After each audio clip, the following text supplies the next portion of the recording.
Моля за вашето внимание. Позволите ми в началото на нашата проява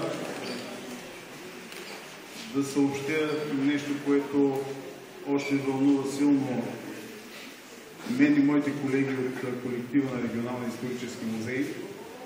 Само преди дни ни напусна след дълго боледуване Йорданка Габровска, преводач, екскурзовод, уредник, дългогодишен в нашия музей,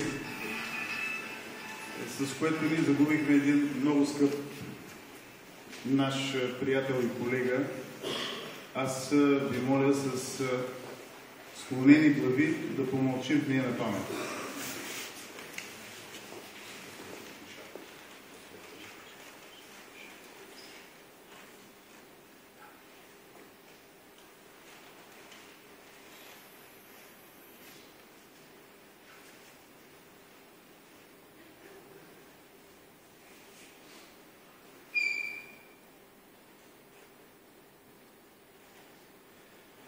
Благодаря ви.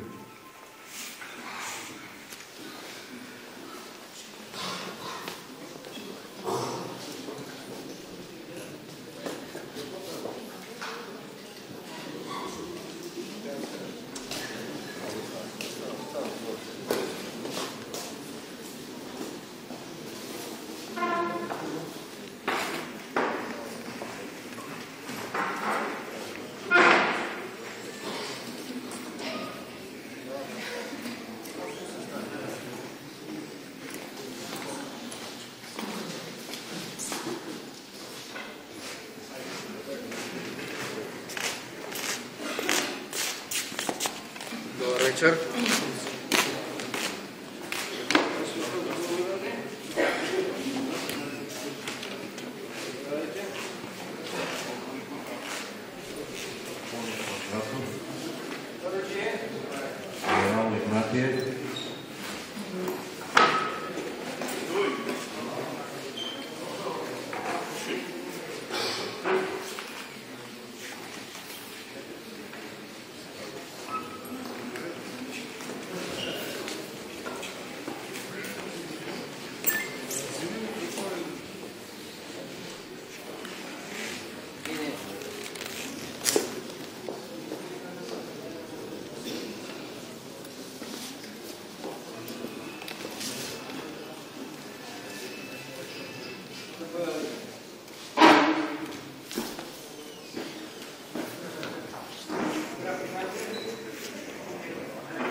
Сан Стефано, градче на 20 км от Истанбул, сега квартал на града.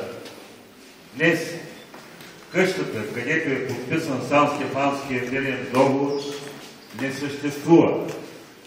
На нейно место сега има малък площад, затова няма и съвременни снимки на къщата. Преговорите започват на 1 февруари и завършват на 12 февруари 1878 година в Сан Стефано. Подтикван от западните посланици, султана се колебае една седмица. От османска страна Сан-Стефанския мирен договор е подписан от Сафет Паша, министър на външните работи, и от Садолар Бей, посланик в Берлин. От руска страна договор е подписан от граф Игнатиев, генерал-адютант на негово императорско величество, и господин Александър Нелидов, шембелан на императорския двор, действителен императорски съветник. Днес, 19 февруари, е велик ден за руския народ, защото на този ден е подписан манифеста за отмяна на крепостното право от император Александър II.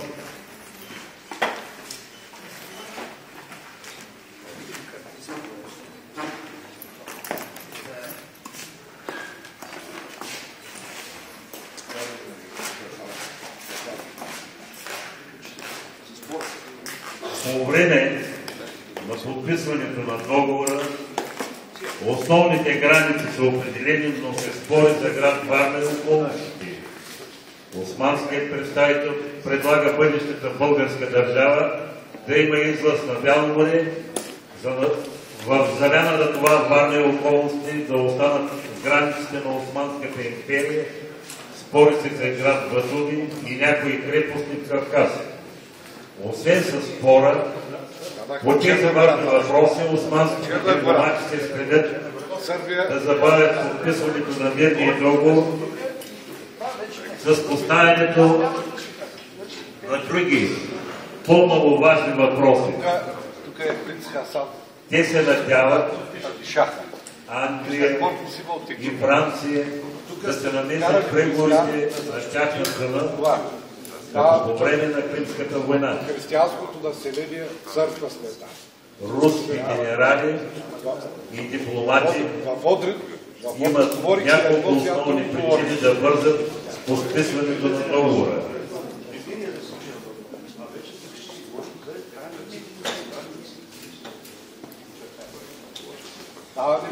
От Бяло море дава.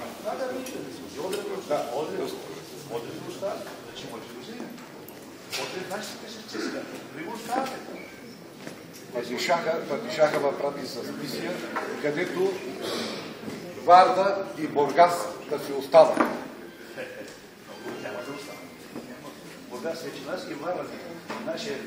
Поред граф Игнатиев и руските представители, подписването на договора на този ден ще бъде най-хубавия подарък за царя освободител. След поредното протакане на преговорите и увъртане на османските дипломати, двамата руски представители Игранев и Невидов поставят ултиматум на османската делегация да подпише или военните действия ще бъдат подновени.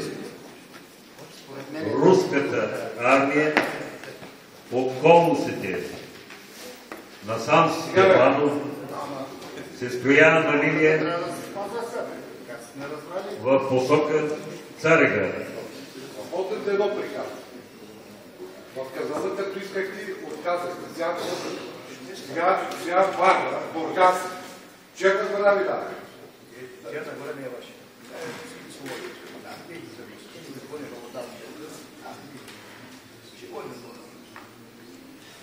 А османското население ще го дислоцираме в този град. Ще се живее свободно, както сега до сега. Никой няма да го засега. Тези, които са били разводни, черкенски и други, тя ще види по друг начин. Но тези, които са мирни граждани на селени, няма да се качат. Никой ще не се качат. И ще бъде си спълнат османски закони, както си е било и сега. Само че ще бъде някакво правителство. И ще бъде работа. И войската ще бъде милиция, което ще бъде учение на султана. Но там с руски език няма и османски език, няма да има различни. Когато е Балкана и от царя, тук е така, от да има остава. Иначе ще се бъде. Аз съветнахме Паша, от името на Падишаха ни казва. Знаете да се договори, както предварителните разговори, не дейте, защото те пак ще застават великите сили. С предвойските, той за помощта, ще правим преглед. След поредното протакане на преговорите и увъртане на османските дипломати, двамата руски представители Игранев и Нелидов поставят ултиматум на османската делегация да подпише или военните действия ще бъдат подновени. Руската армия в околността на Сан Стефано се стрелява в линия в посока Цареград. При тази заповед османските дипломати подскачат като ожилени и с бурни жестикулации се стремят да успокоят граф Игнатиев. Споровете по клаузите са прекратени и започва подписването на договора.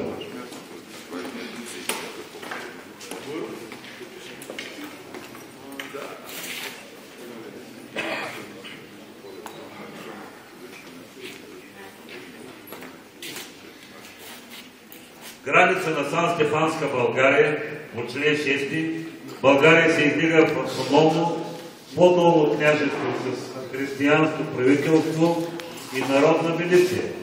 Територията на България ще обхваща земите от река Дунав по новоустроената сръбска граница, оттам по западната граница на Казата Враня до планината Карабах. Оттам границата ще мине по западните граници на Казите, Куманово, Кучани, Калкантинен до Кора планина. След това границата се спуска на юг по Черни плин и после по западната граница на Казите Охрид, Старово и Корча стига до планината Грамус. Оттам границата тръгва на изток през Костурското езеро, стига до река Мъгленица и се спуска до Солунския залив. Границата заобикаля Солун през Бечишкото езеро и излиза на Орфанския залив. От Орюк Гьол границата излива на север към Родопите до Чепелария, откъдето залива на изток и се спуска по Ангар. После минава през Източна Тракия до Черно море, като оставя Лозен в Османската империя, Лозенград, Доде Бургас и Малко Търново, България. Границата напуска морския бряг при Мангалия и през Добруджа излиза на Дунава при Расово. Така територията на новото княжество България обхваща Видинско, Врачанско, Търновско, Русенско, Силистенско, Варненско, Софийско, Пировско и Вранско, Поморавието, почти цяла Македония, без най-южните области, части от Косово, Качаник и Албания, Горчанско, част от Източна Тракия и Южна Добруджа.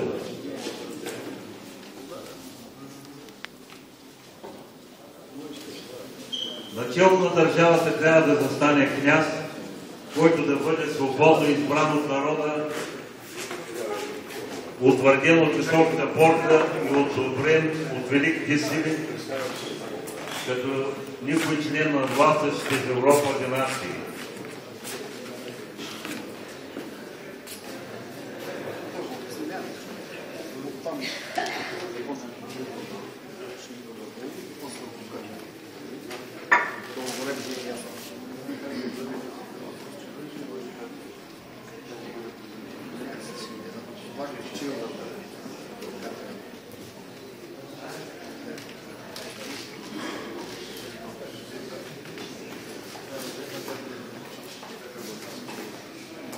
Подписва се договора от руска страна. Граф Игнатиев, генерал-адютант на Негово императорско величество. Александър Нелидов,